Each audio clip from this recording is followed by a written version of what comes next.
हानी होईल.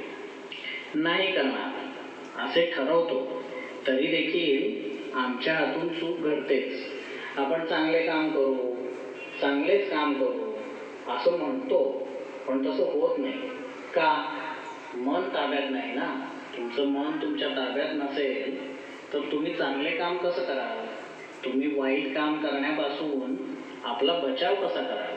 जेव्हा आपलं मन आपल्या ताब्यात नसतं तेव्हा आपण मनाचे गुलाम होतो. मग मन आपल्याला जसं नाचवेल तसं आपण नाचतो आणि जे करायला नको ते करून बसतो आणि जे करायला हवं ते करत नाही. चांगलं जीवन जगण्यासाठी प्रथम हे केलं पाहिजे की मी माझ्या मनाचा मालक होईल. मनाचे मालक झाल्याशिवाय कोणतंही चांगलं काम करू शकणार नाही. समजा तुम्हाला सर्दी झाली, खूप सर्दी झाली, शिंकांवर शिंका येत आहे, नाक वाहत आहे, खोकला येत आहे. तेव्हा आई सांगते आईस्क्रीम खाऊ नकोस. तुम्हालाही पडतं की आईस्क्रीम खाऊ नये. बाप रे, एवढ्या सर्दीत हे थंडगार आईस्क्रीम कसं खायचं? नाही खा. पण आई जरा इकडे तिकडे गेली की लक्ष गेलं फ्रीजकडे. अरे आतमध्ये आईस्क्रीम आहे ना, काय होत आहे? चला खाऊया. आई तर पाहत नाहीये ना, चला तर खाऊया आईस्क्रीम.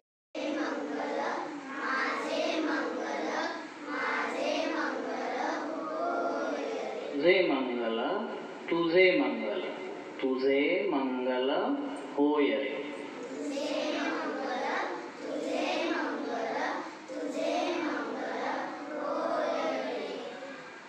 सर्वांचे मंगल सर्वांचे मंगल सर्वांचे मंगल होय रे.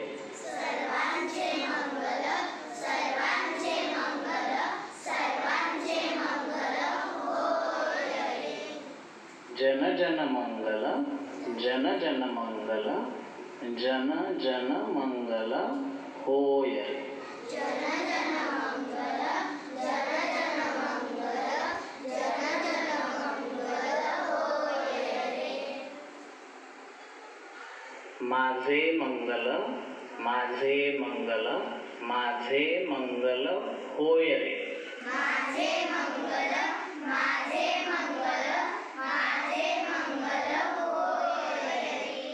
तुझे मंगल तुझे मंगल तुझे मंगल होय रे. तुझे मंगल तुझे मंगल तुझे मंगल होय रे. सर्वांचे मंगल सर्वांचे मंगल सर्वांचे मंगल होय रे. सर्वांचे मंगल सर्वांचे मंगल सर्वांचे मंगल होय रे. जन जन मंगल जन जन मंगल जन जन मंगल होय रे. जन जन मंगल जन जन मंगल जन जन मंगल होय रे. खूप मंगल हो, खूप कल्याण हो, खूप भलं हो.